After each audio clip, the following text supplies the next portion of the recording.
Okay, आइए देखते हैं इस सवाल को जहां पे कहा गया है कि एक लॉन्ग स्ट्रेट वायर है जिसका रेजिस्टेंस आर है। अच्छा भाई, एक वायर ले लिया हमने, इसका रेजिस्टेंस कितना है? आर। ओके, रेडियस इसकी ए है और लेंथ इसकी एल दी हुई है। इसमें करंट फ्लो कर रही है I. The Poynting vector at the surface of wire. देखिए, अगर हम बाहर कहें तो बाहर पे कोई इलेक्ट्रिक फील्ड जैसी कोई चीज होती नहीं है, इलेक्ट्रिक फील्ड अंदर ही होती है। तो एट द सरफेस का मतलब जस्ट इनसाइड देखते हैं।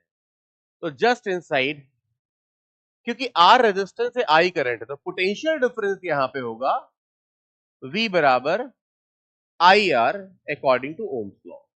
और पोटेंशियल डिफरेंस को अगर मैं लेंथ से डिवाइड कर दूं तो ये आ गई इलेक्ट्रिक फील्ड।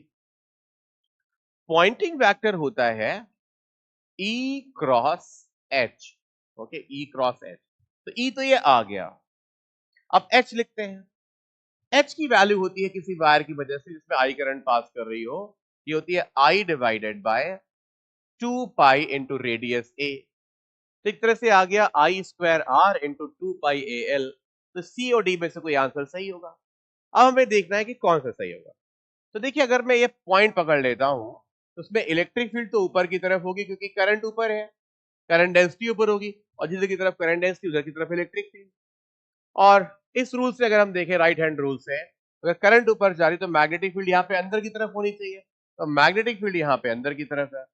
तो अब यहां से अगर देखा जाए तो ई ऊपर की तरफ और मैग्नेटिक फील्ड अंदर की तरफ, तो ई क्रॉस बी इनवर्ड आ रहा है।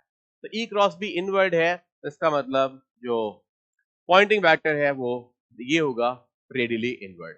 तो ये है पॉइंटिंग वेक्टर। और कॉन्सेप्ट यहाँ पे यही यूज हुआ है कि पॉइंटिंग वेक्टर की वैल्यू होती है E vector cross H vector.